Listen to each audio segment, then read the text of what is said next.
Right now, while you are reading this sentence, something is happening that you cannot see. A record is being created. Not a vague, theoretical, tinfoil hat kind of record, an actual one, sitting on a server somewhere, tied to you specifically. The page you looked at before this one. The strange thing you typed into a search bar at 2 in the morning last week. The one you were sure nobody would ever know about. The rhythm of your typing. The device in your hands. The city you're sitting in right now. All of it logged, tagged, packaged, and in many cases, sold to the highest bidder. And the part that shows or genuinely unsettle you is this. The tool doing most of that collecting is the exact same browser you open every single day. The one with a little icon that promises you privacy. So I decided to actually test it. Not read about it, not repeat what everyone else says, but sit down and put 5 of the most talked about privacy browsers through their paces, one at a time, to find out which ones are genuinely protecting you, which ones are quietly lying to your face, and which single one operates on a completely different level than the rest. By the time we get through all 5, you will never open a browser the same way again. We have to start with the one nearly everyone already has installed, because it is the one carrying the biggest gap between reputation and reality. Google Chrome sits on more devices than any browser on Earth, and it also happens to be hiding the most uncomfortable secret on this entire list. Most people assume Chrome is just remembering their passwords and keeping a local history for convenience. That is a small fraction of what is actually happening. Independent research has found that Chrome collects roughly 20 distinct categories of user data, while a typical competing browser collects around 6. Sit with that gap for a second. 20 categories is not a browser being thorough. That is an operation built entirely around knowing everything about you. We are talking about contact details, financial information, location, data, your full browsing and search history, identifiers tied to your device, usage patterns, and diagnostic data layered on top of each other. Chrome is also the only major browser in its category found to be pulling in financial specifics like payment methods and card numbers alongside contact lists and social connections pulled straight from your phone. Your bank card, sitting in the same system as your phone contacts and your search history, should explain a lot about why the ads that follow you around the internet feel unsettlingly specific. But the truly damaging part of Chrome's story is not the data collection itself. It is the deception around one particular feature everyone assumed was protecting them. Incognito Mode. You have seen the little icon. You click it, and something in your brain relaxes because it feels like you have stepped behind a curtain. You browse things you would not normally browse. You search things you would not normally search. And for years, millions of people genuinely believed, that this mode made them invisible. It never did. In 2020, a class action lawsuit accused Google of misleading users into thinking their activity was not being tracked while using incognito mode, arguing that Google's own advertising infrastructure kept quietly cataloging site visits and behavior the entire time, private label or not. This was not, and Google did not fight it out to a verdict. Google settled, and as part of that settlement, agreed to delete billions of individual data records collected from people who believed they were browsing invisibly. Billions, not thousands, billions. The original claim sought $5 billion in damages on behalf of affected users. No money ultimately went to individual users in the settlement, but the outcome proved something in a courtroom that Chrome's marketing never wanted proven. Incognito mode was never what people thought it was. Turning it on stops your device from saving a local history file. That part is true. It does nothing to stop your internet provider from seeing every site you visit. It does nothing to stop the advertising technology embedded across the web from recognizing you. It does nothing to stop Google itself from watching. The word private attached to that feature was, at absolute best, a stretch. For anyone whose only concern is catching malware or phishing attempts, Chrome does that job competently. But for anyone who actually cares about not being tracked, profiled, and sold, Chrome is arguably the worst mainstream option available. Browser 1 tested, and it failed badly. Next up is the browser most privacy-conscious people switched to first, Mozilla Firefox, and this one deserves a more nuanced answer, because it is genuinely better, just not in the way people assume. Firefox comes from Mozilla, a nonprofit organization, which immediately separates it from Chrome in a meaningful structural way. There's no multi-$100 billion advertising empire sitting behind Firefox that needs to be fed with your personal data. In practice, this shows up clearly in what gets collected. Firefox limits itself mainly to basic contact information, like your name and email if you create an account, along with identifiers, usage statistics, and diagnostic data, a dramatically smaller footprint than Chrome's 20 categories.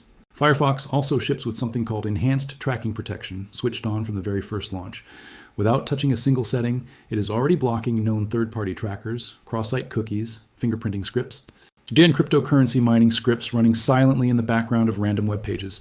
That alone puts it well ahead of Chrome by default. But Firefox is not flawless, and anyone presenting it as a perfect solution is oversimplifying the picture. It still sends telemetry back to Mozilla by default, things like crash reports and usage statistics, and while you can switch that off manually in settings, most people never will. Being a nonprofit does not mean collecting zero data, it just means collecting meaningfully less of it. There's also a structural limitation that no browser setting alone can fix. Firefox stops cross-site tracking effectively. But it cannot hide the fact that your internet service provider still sees every domain your device connects to. Encryption protects the content of the page you are reading, not the fact that you visited it. Your provider still knows you spent 40 minutes on a medical symptoms website at 11 at night, even if it cannot see the exact paragraph you read.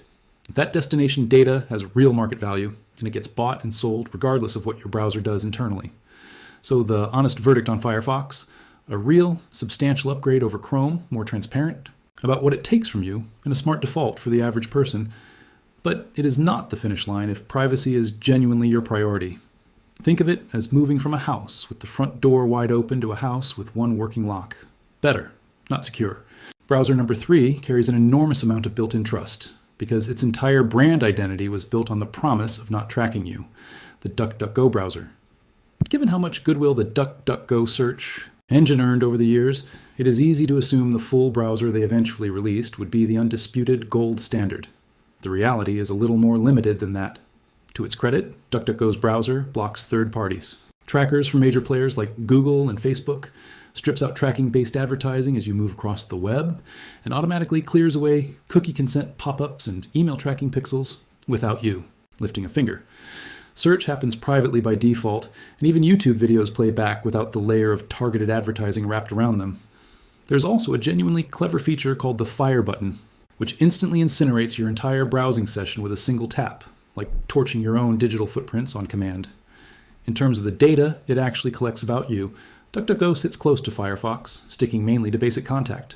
Information, identifiers, usage data, and diagnostics, comfortably ahead of Chrome's sprawling list. The limitation that rarely gets discussed honestly is scope. DuckDuckGo's anonymous search is excellent at protecting exactly one activity, the act of searching, while leaving the rest of your browsing behavior open to the same kind of analysis every other browser faces. It also offers noticeably fewer customization options than Firefox or Brave, less open source transparency for people who like to verify claims themselves, and advanced users will bump into its ceiling fairly quickly.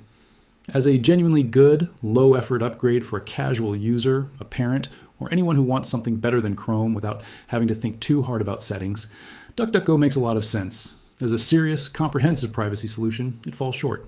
That brings us to browser number 4, and this is where things get genuinely interesting, because Brave is arguably the most sophisticated privacy-first browser built for mainstream, everyday use. Brave's entire pitch is speed and privacy working together instead of against each other, blocking ads and trackers automatically the instant you install it.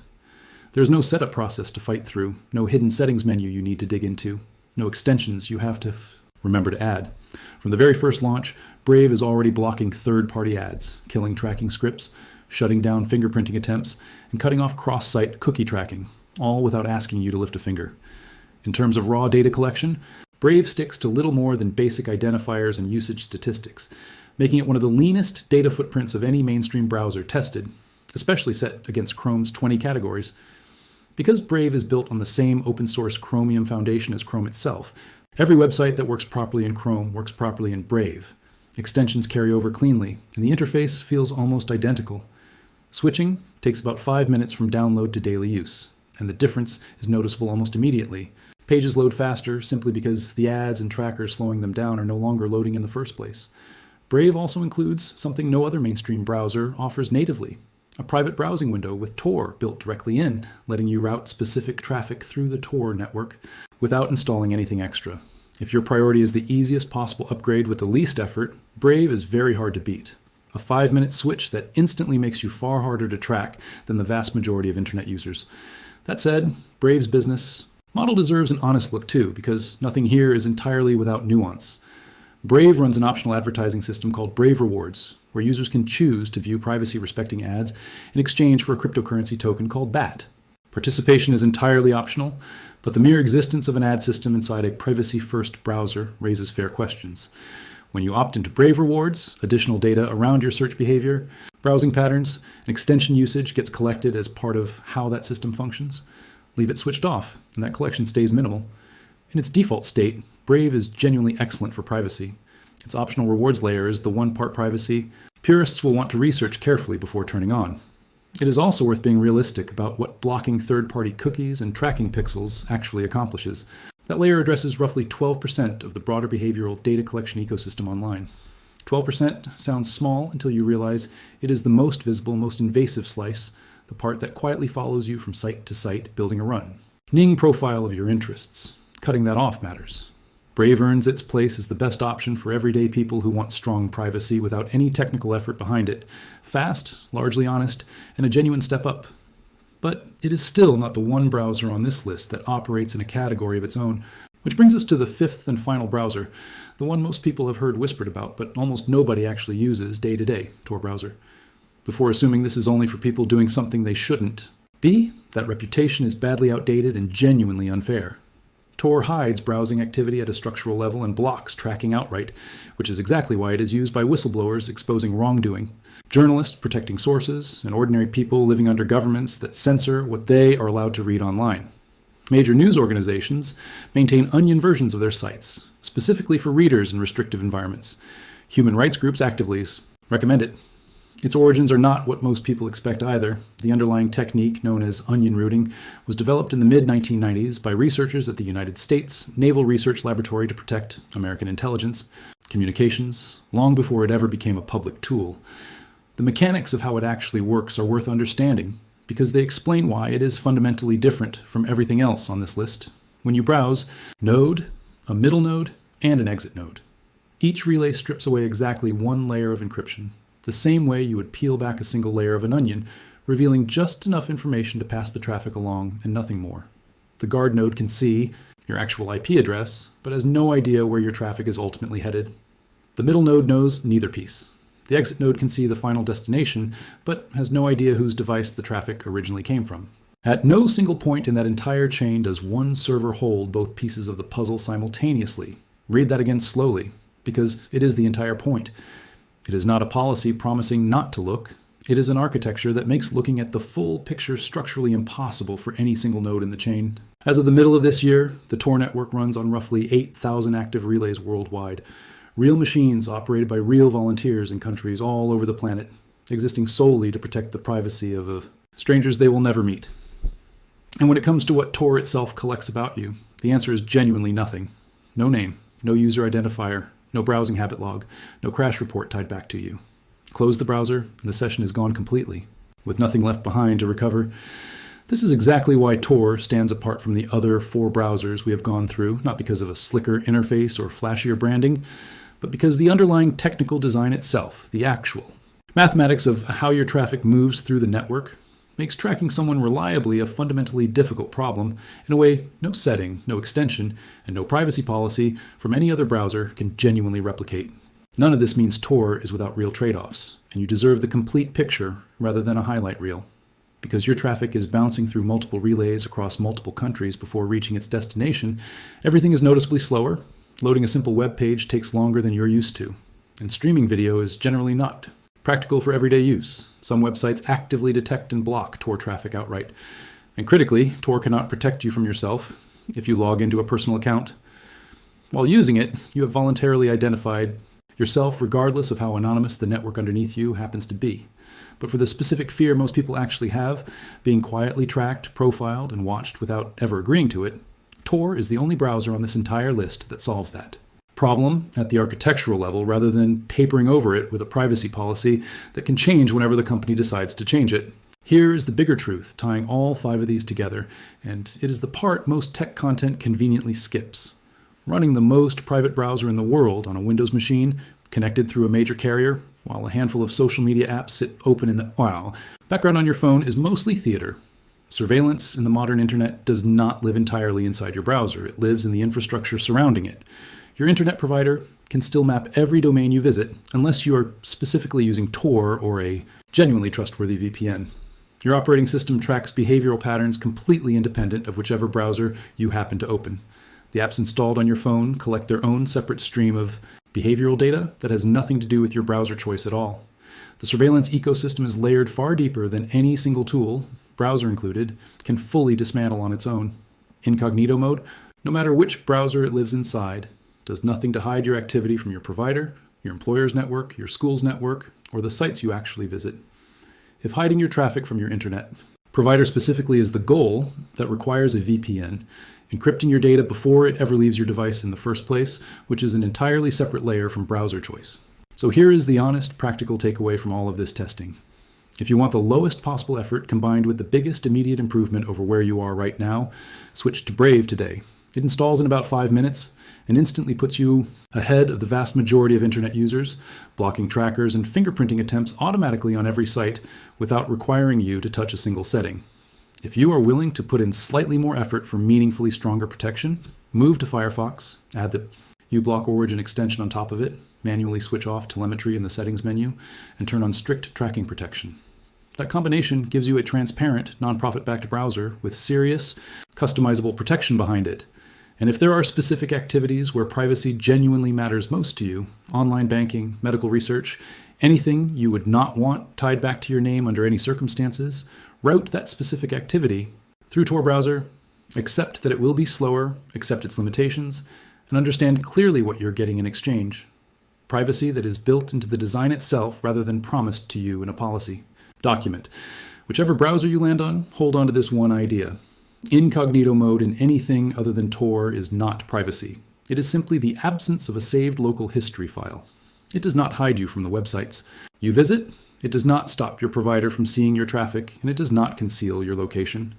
The companies building these features know precisely where the line sits between what incognito mode genuinely does and what people have been led to believe it does, and a federal lawsuit accusing Google of misleading users about exactly that distinction, one Google chose to settle rather than argue in court, says everything you need to know about how wide that gap really is. 5 browsers tested honestly, one clear conclusion.